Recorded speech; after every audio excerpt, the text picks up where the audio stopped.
Joining us right now, former White House press secretary under President Trump and author of the forthcoming book, The Briefing, Sean Spicer. Sean, good to see you. Good morning. What do you make of this revelation? I think we need to find out more. This is concerning. It seems like there was a whole orchestrated aspect to making sure that this was done in a way that would get the information out. Director Comey talked about the need that his goal was to get a special counsel, but there are serious questions that need to get asked this morning on why this individual was given this kind of status and clearance, what the goal was it to actually do this, to leak information to? Did he have additional responsibilities? What were they? I mean, there's a lot of questions that need to get asked. But by the way, just on a side note, the fact that Jim Comey can say, oh, I gave it to my professor friend because I needed it to get out in the public square and I didn't want to do it myself. Well, look, how does that take him out of the leak?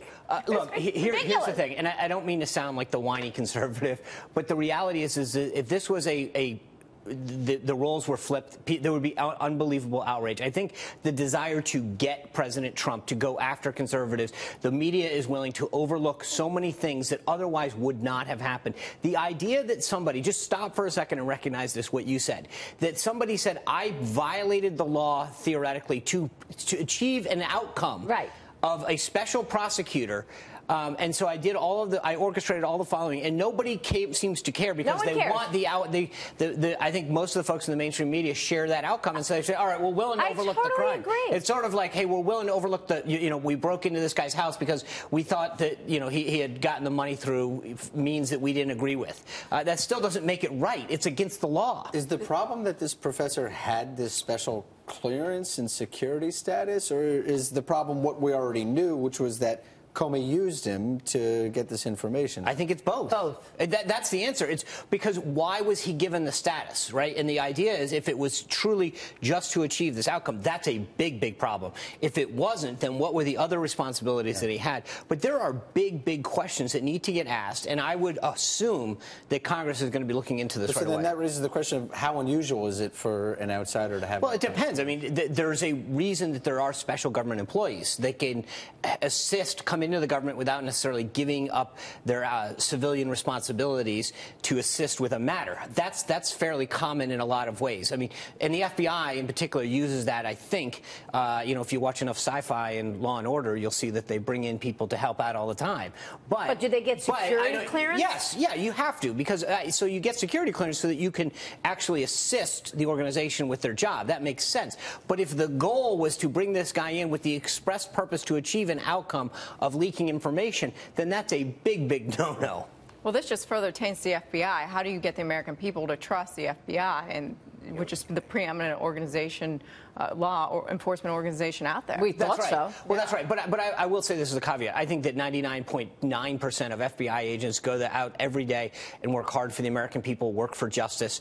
But you're right that when these kind of actions at the top, they taint the folks at the bottom who toil in obscurity for the good of this country and for justice overall.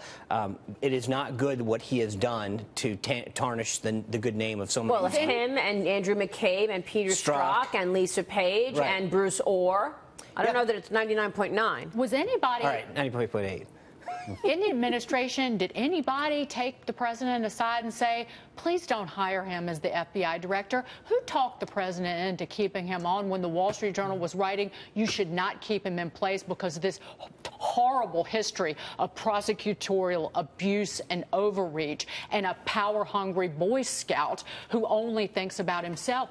Who conned him into keeping him on, and who let the president meet with this guy alone? Well, look, remember a couple things, and I think what you just said at the end is important because Comey's brought this up in his book. It's important to understand that first meeting on January 11th, when we met at Trump Tower to get that briefing, Comey says to the president after the meeting is wrapping up, Mr. President-elect, can I see you alone privately to discuss a matter, right? So Comey starts the relationship with somebody who has never been in government before with this idea that I can get up and meet with you privately and talk. That's how the relationship started, how Comey introduced their relationship. So later on, the media then starts complaining that he was alone with him. Exactly. And then he says, how dare the president in the Oval Office say, can I see you alone? And it's like, well, wait a second, Mr. Comey. You're the one who began this relationship with someone who had never served in government before by saying, this is how we talk. See, I didn't realize that. Of course, because no one wants to cover that.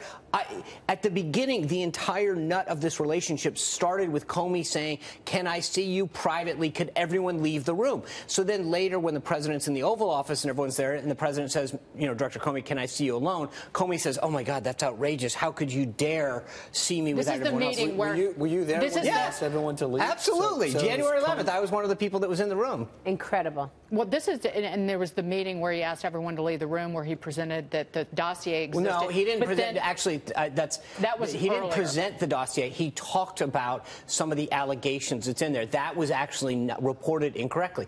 The dossier was never shown to him. What was discussed were a couple of the allegations that were in it. He at that time did not tell the president-elect that it was 100%. Funded by Correct. Political Correct. opponents. He admitted, of course, because it wasn't necessary to his agenda. He said, yeah, he said he wasn't necessary. That wasn't my goal. Just like he had a goal to get a special counsel in place. Right. Who is Jim Comey with all of these goals that he's got to get a special counsel in place, that he doesn't tell the president that Hillary Clinton paid for the dossier because he's got another goal? He's just trying to sort of pull the strings on everything. No, and he, I mean, I think he may do a good job selling books, but I think beyond that, his reputation's really taken a hit on this. And I think, to Lindsay's point, he's doing damage to the FBI in the process.